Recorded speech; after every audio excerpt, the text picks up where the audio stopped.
So, driving while black. I got more research already coming right up.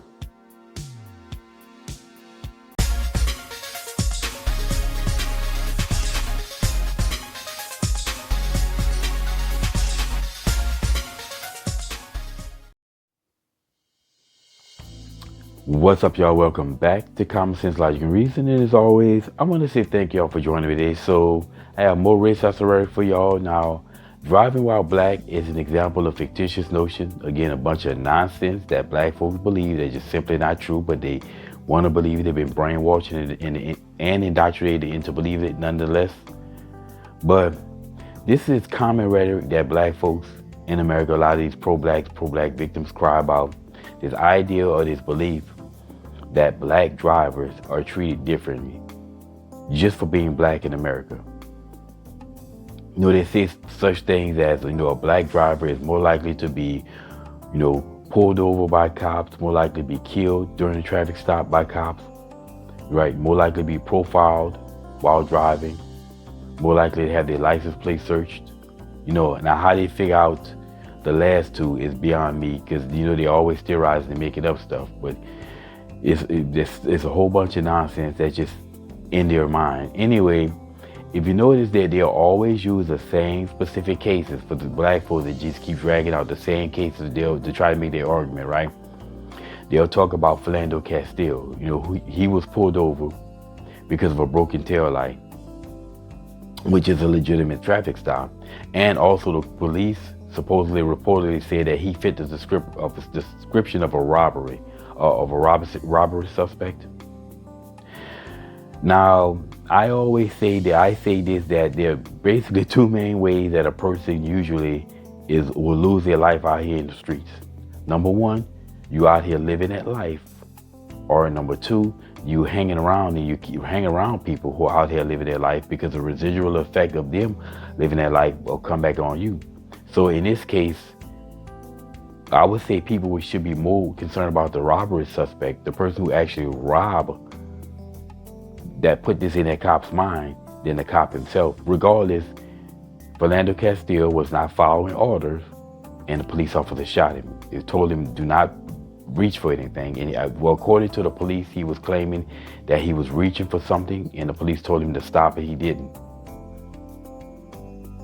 The aftermath of this was recorded by his girlfriend, who was in the car. But if the police officer were really truly racist, wouldn't he have shot her as well?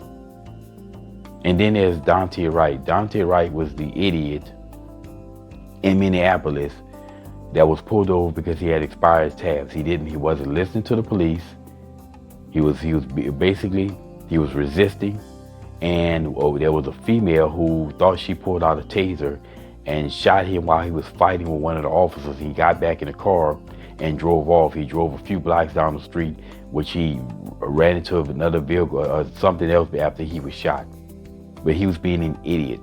Neither of these cases are evidence of driving while black. It was both of them legitimate cases to pull someone over, and both cases ended wrongly for the black person because of their behavior. There are many black people in America today who are pulled over by police officers and no harm ever come to them. And most people, like I say, most black people really truly don't have no fear when they see cops.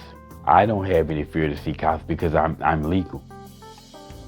When I'm driving and I see a police officer, I have no fear. I am legal.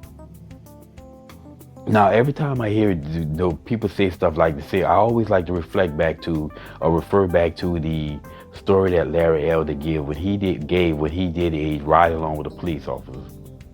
And he did a ride along with the cops. There was a car that ran the red light, so the police pulled him over. They pulled into a parking lot, and this was at night when you can't really see who's inside. And the black folks got out of the car and started, saying that they pulled him over because they're black. No, you violated traffic laws. And the evidence shows that black folks are far more likely to violate traffic laws at a higher rate than pretty much most other groups, or at least speeding. We know that in basically you name a violation, black folks are more likely to violate it. So that's probably why a black person, if so, will be pulled over at a higher rate. But this fear is just brainwashed nonsense. And there's no evidence whatsoever to show that black people are in any danger behind the wheel of a vehicle. By police officers, anyway.